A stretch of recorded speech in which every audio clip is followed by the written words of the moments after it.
Disclaimer. தேடினேன் பிளேலிஸ்டில் இன்று நாம் எடுத்துக்கொண்டிருக்கும் சப்ஜெக்ட் வரலாற்றில் உண்மையிலேயே நடந்த நிகழ்வு. எனவே இதை ஏனோதானோ என்று எழுதிவிட முடியாது. சாட்ஜிபிடி, கூகுள், ஜெமினி ஏஐ மற்றும் வலைத்தளங்களில் சில பக்கங்களில் பலமுறை சரிபார்க்கப்பட்டு 4 வெர்ஷனில் எழுதி 4 வெர்ஷனிலும் சில பகுதிகளை ஒன்று சேர்த்து இந்த 5வது வெர்ஷனை தருகிறேன். குரலில் ஏற்ற இறக்க மாறுதல்களை வைத்து இதை நீங்கள் தெரிந்து கொள்ளலாம். சில வரலாற்று நிகழ்வுகள், அறிவியல் உண்மைகள் போன்ற பல விஷயங்கள் நம் கண்முன்னே இருக்கும். அவற்றை பற்றிய ஃபர்தர் கேள்விகள் நிறைய இருக்கும். ஆனால் கேட்க மாட்டோம், ஏன் கேட்க கூட தோணாது. அவற்றை பற்றிய கேள்விகள் எழும்போது அட ஆமா இல்ல என்றும் தோன்றும். அந்த மாதிரி விஷயங்களில் ஃபர்தர் கேள்விகளை கேட்டு பதிலை தேடி கண்டுபிடிப்பது இந்த தேடினேன் பிளேலிஸ்ட். இதன் எபிசோடு 1 ஷார்ட்ஸில் இருக்கிறது. அதையும் பார்த்து விடுமாறு கேட்டுக்கொள்கிறேன். வாங்க வீடியோக்குள்ள போகலாம். இப்போ ஒரு வரலாற்று நிகழ்வில் 3 கேள்விகள் கேட்டு பதிலை பெறுவோம். கேள்வி 1. ஜூலியஸ் சீசர் கத்தியால் குத்தப்படும் போது உண்மையிலேயே யூடியூப் புரூட்டஸ்ன்னு சொன்னாரா? கேள்வி 2. புரூட்டஸ் உண்மையிலே வில்லனா துரோகியா? கேள்வி 3. ஜூலியஸ் சீசரை கொன்றவர்களுக்கு தண்டனை கொடுக்கப்பட்டதா? ஆரம்பிக்கலாமா?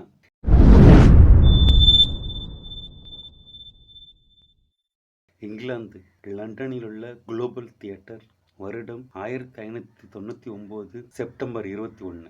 அந்த தியேட்டரில் ஷேக்ஸ்பியரின் ஜூலியஸ் சீசர் நாடகத்தை முதலில் அரங்கேற்றம் நடக்க இருக்கிறது. தியேட்டர் ஃபுல் ஹவுஸில் இருந்தது. அதில் ஒருவரான தோமஸ் பிளாட்டர், சுவிட்சர்லாந்தை சேர்ந்த பயணி, தனது டைரி குறிப்பில் இவ்வாறு எழுதுகிறார். அந்த குறிப்பிட்ட உணர்ச்சிகரமான அந்த சீனில் தியேட்டரில் உள்ள அத்தனை பேருமே கண்கலங்கினார்கள். சரி, ஷேக்ஸ்பியரின் ஜூலியஸ் சீசர் நாடகத்தில் சீசர் கொல்லப்படும் அந்த குறிப்பிட்ட சீனுக்கு வருவோம். சீசர் கம்பீரத்துடன், அதே சமயம் அலட்சியத்துடன் வசனம் பேசிக்கொண்டே வருகிறார். ஒரு செனட்டர் சீசரின் தோள் மேல் இருக்கும் டோகா என்ற உடையை இழுக்கிறார். சீசர் திரும்பி பார்க்கிறார். ஒரு செனட்டர் மறைத்து வைத்திருந்த குர்வால் போன்ற கத்தியை எடுத்து சீசரின் முதுகில் குத்துகிறான். உடனே பல செனட்டர்கள் பல திசையில் இருந்தும் குத்துகிறார்கள். சீசர் தப்பிக்க போராடுகிறார். கடைசியில் எதிரில் புரூட்டஸ் நிற்கிறான். அவன் உணர்ச்சி பெருக்க வசனம் இல்லாமல், இவர்கள் என்னை கொலை செய்கிறார்கள் என்ற அர்த்தத்தில் குத்தியவர்களை சுட்டிக்காட்ட திரும்புகிறார். சீசர் திரும்பிய போது புரூட்டஸும் தன் அங்கியில் மறைத்து வைத்திருந்த கத்தியை எடுத்து சீசரின் அடி வயிற்றில் குத்துகிறான். அப்போது சீசர் அதிர்ச்சியுடன் திரும்பி யூடியூப் புரூட்டஸ் அப்படின்னு சொல்லி இறக்கிறார். இதுதான் சீன். சீசர் கொல்லப்பட்ட அன்று உண்மையிலேயே இப்படித்தான் நடந்ததா? வாருங்கள் அதை நேரிலே போய் பார்த்து விடலாம். இப்போது நாம் டைம் டிராவலில் போக வேண்டிய காலம் கிபி 1599 செப்டம்பர் 21 அல்ல, கிமு 44 மார்ச் 15. இடம் ரோம். பாம்பே கட்டி இருந்த ஒரு மண்டபம். இன்று ஒரு செனட் கூட்டம் நடக்கவிருக்கிறது. அந்த மண்டபம் தியேட்டர் ஆஃப் பாம்பே காம்ப்ளெக்ஸ்னு அழைக்கப்பட இருக்கிறது. இன்று வரலாற்றில் மிக முக்கியமான படுகொலை ஒன்று நடக்கப் போகிறது. இந்த நாளை ஐட்ஸ் ஆஃப் மார்ச், அதாவது மார்ச்சின் மத்திய பகுதி என்று பின்னாளில் அழைக்கப் போகிறார். ஜூலியஸ் சீசர் உட்பட அனைவரும் லத்தீனில் காரசாரமாக பேசிக் கொண்டிருக்கிறார்கள். ஏனெனில் இங்கிலீஷ் என்ற மொழியே அப்போது இல்லை. இங்கிலீஷ் என்ற மொழி தோன்றி இன்றிலிருந்து 1400 வருடங்கள் தான் ஆகிறது. வாருங்கள் அவைக்கு போகலாம். ஜூலியஸ் சீசர் கம்பீரமாக வருகிறார். கண்களில் ஒரு தெனாவிட்டு செனட்டர்களை அலட்சியமாக பார்த்து, இன்று என்ன விசாரணை என்று கேட்கிறார். டிவியஸ் சிம்பர் என்ற ஒரு செனட்டர் தன் சகோதரரை நாடு கடத்தல் தண்டனையை ரத்து செய்து மீண்டும் ரோம் நகருக்குள் அனுமதிக்குமாறு பெட்டிஷன் கொடுக்கிறார். சீசர் அதற்கு மறுக்கிறார். அந்த நேரம் சிம்பர் திடீரென்று சீசரின் தோல் பகுதியில் இருந்த டோகா என்ற உடையை இழுக்கிறார். இது ஒரு சிக்னல். அந்த சமயம் முதுகுப்புறம் நின்றிருந்த கேஸ்கா என்ற செனட்டர் தனது அங்கியில் மறைத்து வைத்திருந்த கத்தியை எடுத்து சீசரின் முதுகில் குத்துகிறார். சீசர் அதிர்ச்சியில் வழியில் தப்பிக்க முயற்சிக்கிறார். உடனே கான்ஸ்பைரேட்டர்ஸ் சொல்கிறார்கள். அவர்கள் ஒரு 60 பேர் இருந்தார்கள். அவர்களில் சிலர் சீசரின் பல திசையில் இருந்து ஆளுக்கு ஒரு கத்தியால் குத்துகிறார்கள். வரலாற்று ஆய்வாளர்கள் சொல்கிறபடி மொத்தம் 23 குத்துகள். சீசர் தன் வெள்ளை உடை முழுதும் இரத்தத்தால் நனைந்திருக்க திரும்புகிறார். அங்கு புரூட்டஸ் இருக்கிறார். அவரை பார்த்ததும் பற்றி விடுவான் என்ற நம்பிக்கையில் அவன் மீது சாய்கிறார். எதிர்த்து போராடுவதை நிறுத்திவிட்டார். புரூட்டஸ் கண்களில் தன் அங்கியில் வைத்திருந்த கத்தியை எடுத்து சீசர் வயிற்றில் குத்துகிறார். இனி தப்பிக்க முடியாது என்று தெரிந்தும் தனது டோகாவை முகத்துக்கு மேலே இழுத்து கீழே விழுந்து இறக்கிறார். அவர் இறக்கும் இடம் பாம்பே சிலை அருகில். ரொம்ப உணர்ச்சிகரமா இருந்துச்சு இல்ல? இதே உணர்ச்சியுடன் சில கேள்விகளை கேட்க மறந்து விடுகிறோம். கான்ஸ்பைரேட்டர்கள் என்றால் யார் என்று பிறகு பார்க்கலாம். சீசரை ஏன் கொன்றார்கள் என்றும் பிறகு பார்க்கலாம். முதலில் யூடியூப் புரூட்டஸ் விஷயத்துக்கு வருவோம். ஆங்கிலம் என்ற மொழி தோன்றி 1400 வருடம் தான் ஆகிறது. அப்புறம் எப்படி சீசர் யூடியூப் புரூட்டஸ் சொல்லியிருக்க முடியும்? ஆக்சுவலா அவர் 8 புரூட்டேன்னு தான் சொல்லி இருக்க முடியும். ஷேக்ஸ்பியர். உணர்ச்சிகரமான அந்த சீனில் ஷேக்ஸ்பியர் தன்னை அறியாமல் விழுந்த வார்த்தைகள் தான் எட்டு புரூட்டே. அவர் அந்த குறிப்பிட்ட வரியை மட்டும் எட்டு புரூட்டே, அதாவது யூட்டு புரூட்டஸ், லத்தீனில் தான் எழுதினார். அதுதான் ஆங்கிலத்தில் யூட்டு புரூட்டஸ்ன்னு மருவிடுச்சு. ஆக்சுவலா சீசர் கொல்லப்படும் போது அவருக்கு வயது 55, புரூட்டஸுக்கு வயது 40க்குள் இருக்கலாம்னு சொல்றாங்க. சீசர் புரூட்டஸை தன் மகன் போலத்தான் பாவித்தார்னு வரலாற்று ஆய்வாளர்கள் சொல்கிறார்கள். மேலும் 23 குத்துக்கள் வாங்கிய சீசர் ஏறக்குறைய மயக்க நிலைக்கு போயிருந்தார். கடைசியாக கண்ணில் கண்ணீருடன் புரூட்டஸ் குத்தும் போது ஒரு அதிர்ச்சியுடன் பார்த்ததாகத்தான் வரலாற்று ஆய்வாளர்கள் கூறுகிறார். மேலும் வரலாற்று ஆசிரியர் புட்டோனியஸ் தன்னுடைய குறிப்பில் கைசு டெக்னான், அதாவது சீசர் மெல்லிய குரலில் நீயுமா மகனே அப்படின்னு சொல்லியிருக்கலாம்னு கூறுகிறார். ஆனால் அதற்கும் ஆதாரம் இல்லை. பல சந்தர்ப்பங்களில் புரூட்டஸை மகனேன்னு தான் சீசர் அழைத்தார். ஆகவே இந்த யூட்டு புரூட்டஸே சந்தேகத்துக்குரிய வரிதான்ட்டு சொல்றாங்க.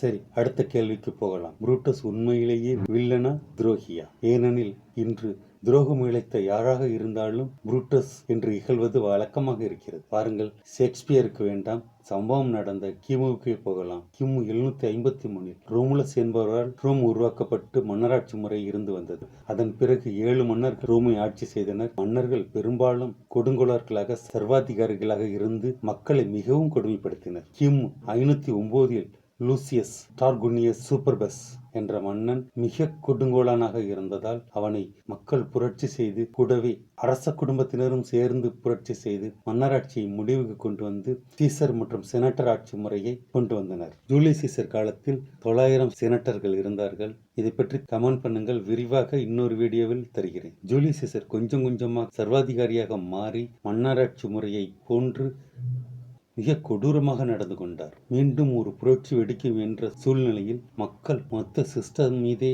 கோபமாக இருந்தார்கள். வெற்றிருந்த மக்களை சீசர் முதல் செனட்டர் வரை அத்தனை பேரையும் கொன்று போட்டிருப்பார்கள். சீசரின் அதிகாரம் எல்லை மீறி போயிருந்தது. எனவே நாட்டின் நலம், அரசின் நலம், வருங்காலத்தின் நலம் கருதி 900 செனட்டர்களில் ஒரு 60 செனட்டர்கள் ஒன்று கூடி பேசினர். அதாவது சதி திட்டம் திட்டினார்கள். அவர்களை தான் கான்ஸ்பைரேட்டர்கள் என்று கூறுவார்கள். அந்த குழு புரூட்டஸை சந்தித்து நிலைமை எல்லை மீறி போய் கொண்டிருக்கிறது, நாட்டின் எதிர்காலம் கேள்விக்குறியாகிக் கொண்டிருக்கிறது என்பதை விளக்கினார்கள். தனிப்பட்ட உறவை விட நாட்டின் நலனே முக்கியம் என்பதை புரிய வைத்தார்கள். புரூட்டஸே நிலைமை எல்லை மீறி போயிருப்பதை உணர்ந்திருந்தார். தனிப்பட்ட உறவு, நட்பை விட நாட்டின் நலம்தான் மிகவும் முக்கியம் என்பதை உணர்ந்திருந்தார். எனவேதான் இந்த படுகொலை முக்கியம் என்று நினைத்தனர். புரூட்டஸ் மட்டும் திட்டத்தை சீசரிடம் சொல்லியிருந்தால் ரோமின் வரலாறை மாறியிருக்கும். எனவே படுகொலை திட்டத்தை செயல்படுத்த கிமு 44 மார்ச் 15 தேர்ந்தெடுத்தனர். அந்த நாளை ஐட்ஸ் ஆஃப் மார்ச் என்று அழைக்கின்றனர், அதாவது மார்ச் மாதத்தின் நடுப்பகுதி.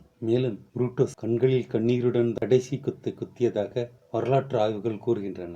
இப்போது சொல்லுங்கள், புரூட்டஸ் துரோகியா வில்லனா? உங்கள் பார்வைக்கு விட்டு விடுகிறேன். சரி, கடைசி கேள்விக்கு வருகிறேன். சீசரை கொன்ற அந்த 60 செனட்டருக்கும் புரூட்டஸுக்கும் தண்டனை கிடைத்ததா? சீசரை கொலை செய்த பிறகு அந்த 60 செனட்டரும் நாங்கள் ரோமை காப்பாற்றினோம்னு மக்களிடம் ஸ்டேட்மெண்ட் விடுத்தனர். சீசரின் மிக தீவிர ஆதரவாளராக இருந்த தளபதி மார்க் ஆண்டனி, கிளியோபாட்ரா கதையில் வரும் அதே மார்க் ஆண்டனி தான், மக்களிடையே இந்த படுகொலை பற்றி ஒரு உணர்ச்சிகரமான, அதே சமயத்தில் பவர்ஃபுல்லான ஒரு ஸ்பீச் கொடுத்தார். தேவைப்பட்ட அந்த கமெண்ட் பண்ணுங்கள், அந்த ஸ்பீச்சின் முழு விவரத்தை தருகிறேன். என்ன இருந்தாலும் இவர்கள் சீசரை படுகொலை செய்திருக்க கூடாது, சிறையில் அடைத்திருக்க வேண்டும் என்று மக்களிடையே மார்க் ஆண்டனி சொல்லிக்கொண்டே இருந்தார். மக்களின் மனசு மாறிவிட்டது. ஜூலியஸ் சீசரின் மேல் இருந்த கோபம் 60 செனட்டர்கள் மீது திரும்பிவிட்டது. கான்ஸ்பைரேட்டர்கள் ரோமின் எதிரிகள் ஆனார்கள். ரோம் இரண்டாக பிரிந்தது. சீசரின் ஆதரவு கான்ஸ்பைரேட்டர், சீசரின் ஆதரவு செனட்டர்கள், சீசரின் எதிரி கான்ஸ்பைரேட்டர் என்று ஆனது. ரோமில் உள்நாட்டு முக்கிய போர், பேட்டில் ஆஃப் பிலிப்பி போர் ஆரம்பித்தது.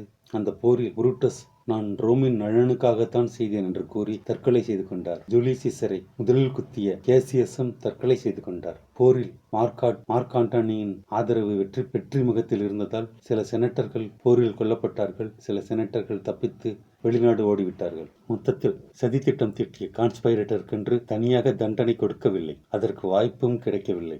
ஜூலியஸ் சீசர் நெருங்கிய நண்பர் படைத்தளபதி மார்க் ஆண்டனி, ஜூலியஸ் சீசரின் தத்தெடுத்த வாரிசு ஆக்டேவியன் என்ற அகஸ்டிஸ் மற்றும் லெபிட்டஸ் மூவரும் சேர்ந்து ரோமை ஒரு மாதிரி ஆண்டார்கள். பிறகு மார்க் ஆண்டனி, ஆக்டேவியன் இவர்களுக்கிடையே அதிகாரி போட்டி ஏற்பட்டது. மார்க் ஆண்டனி எகிப்து பேரரசி கிளியோபட்ராவுடன் கூட்டணி வைத்தார். இதனால் ரோமில் மார்க் ஆண்டனிக்கு செல்வாக்கு குறைந்தது. பிறகு பேட்டில் ஆஃப் ஆக்டியம் இறுதிப் போர் நடைபெற்றது. இதில் கிளியோபட்ராவும் மார்க் ஆண்டனியும் தற்கொலை செய்து கொண்டார்கள். ஆக்டேவியன் அகஸ்டியஸ் என்ற பெயரில் ரோமின் முதல் பேரரசரானார். இதுல என்ன பியூட்டின்னா, எந்த மன்னராட்சி வந்துவிடக் கூடாதுன்ட்டு ஜூலியஸ் சீசரை கொன்றார்களோ, விதி அதே மன்னராட்சி தான் ரோமில் கொண்டு வந்தது. இது நடந்தது கிமு 31.